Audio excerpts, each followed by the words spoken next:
கர்த்தருடைய நாமம் மகிமைப்படுவதாக. நம்முடைய கர்த்தராகிய இயேசு கிறிஸ்து சிலுவையில் மொழிந்த 7 வார்த்தைகளில் 7வது வார்த்தை லூக்கா எழுதின சுவிசேஷம் 23ஆம் அதிகாரம் 46 வசனம். பிதாவே, உம்முடைய கைகளில் என் ஆவியை ஒப்புவிக்கிறேன். இது ஒரு அர்ப்பணிப்பின் வார்த்தையாகும். இந்த வார்த்தையிலிருந்து சில காரியங்களை நாம் பார்க்கலாம். முதலாவதாக, அவரை குறித்து சொல்லப்பட்ட தீர்க்க தரிசனங்கள் நிறைவேற தன்னை அர்ப்பணித்தார். அவர் நியாயப்பிரமாணத்தை அழிக்கிறதற்காக வராமல் நிறைவேற்றவும் அதை மாற்றி அமைக்கவுமே வந்தார்.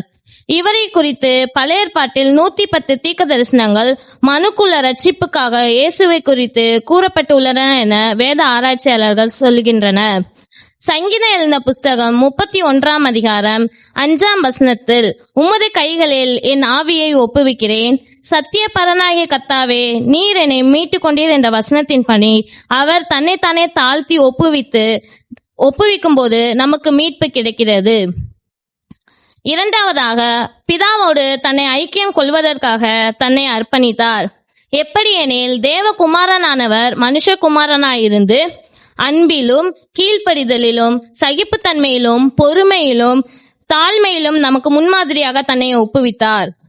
யோவான் எழுதின சுவிசேஷம் 8ஆம் அதிகாரம் 29ஆம் வசனம் இப்படியாக சொல்கிறது, என்னை அனுப்பினவர் என்னுடனே கூட இருக்கிறார், பிதாவுக்கு பிரியமானவைகளை நான் எப்பொழுதும் செய்கிறேன் என்று. அவர் பிதாவுக்கு பிரியமானவைகளை செய்கிறவராயிருந்தார்.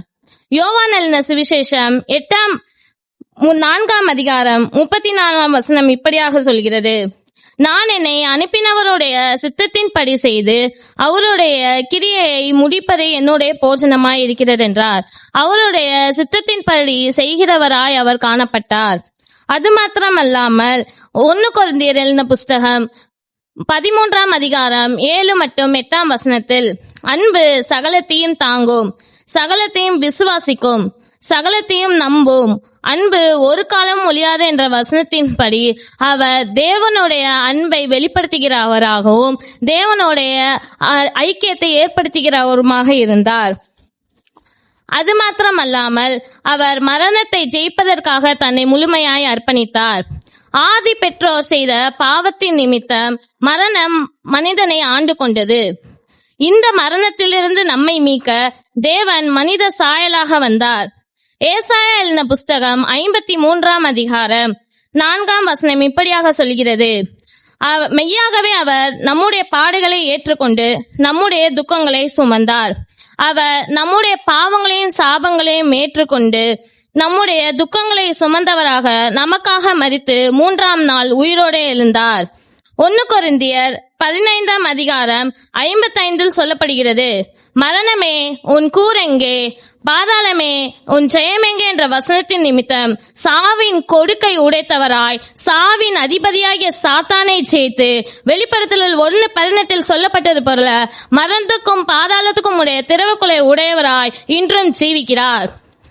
இது நிமித்தம் புதிய மார்க்கத்தை உடையவராய் எபிரேயர் எழுதின புஸ்தகம் 10ஆம் அதிகாரம் 19 மற்றும் 20ஆம் வசனம், நான் பரிசுத்த ஸ்தலத்தில் பிரவேசிப்பதற்கு இயேசுவானவர் தமது மாம்சமாகிய திரையின் வழியாய் புதிதும் ஜீவனுமான மார்க்கத்தை நமக்கு உண்டு பண்ணினபடியால் அந்த மார்க்கத்தின் வழியாய் பிரவேசிப்பதற்கு அவருடைய இரத்தத்தினாலே நமக்கு தைரியம் உண்டாக்கினார்.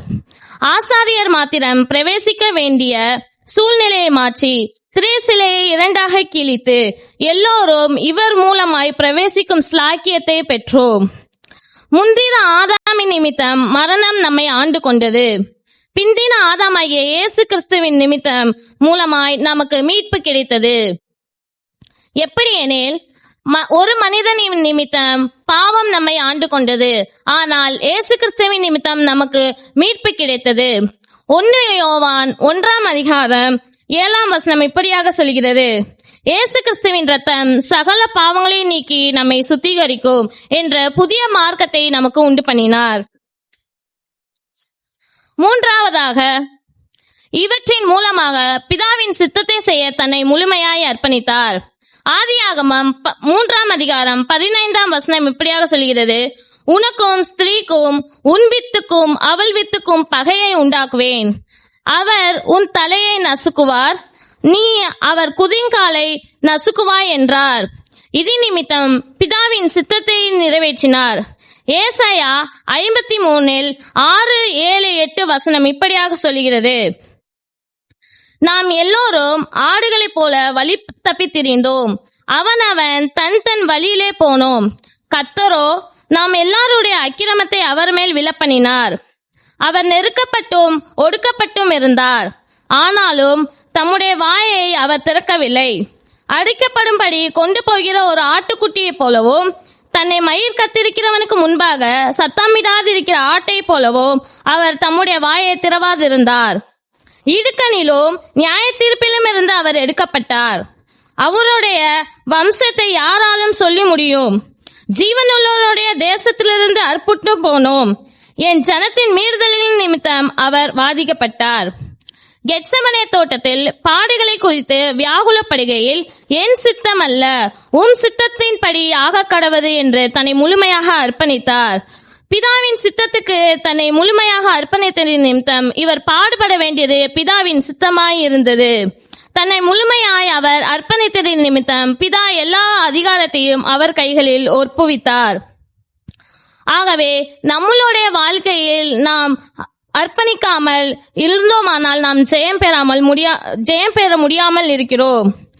நாம் இயேசுவுக்கு முழுமையாய் நம்மை அர்ப்பணிக்கும் போது பிதா நம்முடைய கைகளில் எல்லாவற்றையும் ஒப்பு கொடுப்பார். ஜெபிப்போம். இதை பார்த்து கொண்டிருக்கிற சகோதர சகோதரிகளே, இதை தன்னை முழுமையாய் நீங்கள் ஒப்பு கொடுக்கும் போது இயேசு கிறிஸ்து எல்லாவற்றையும் நம்மளுடைய கைகளில் கொடுப்பார். ஜெபிப்போம். அப்பா, உம்மை ஸ்தோத்திரிக்கிறோம், துதிக்கிறோம் கர்த்தாவே. இந்த நாளிலே இந்த வீடியோ பார்க்குற ஒவ்வொருவரையும் உங்களுடைய கருத்தில் ஒப்பு கொடுக்கிறோம் கர்த்தாவே. எங்களை முழுமையாய் நாங்கள் ஒப்பு கொடுக்கிறோம். நாங்கள் ஒப்பு கொடுக்கும் போதே கர்த்தாவே, எங்களுக்கு வேண்டியவைகளை தேவனாய கர்த்தர் நீங்க செய்வீராக. ஆசீர்வதியும். இயேசுவின் நாமத்தில் ஜெபிக்கிறேன் ஜீவனுள்ள நல்ல பிதாவே, ஆமென்.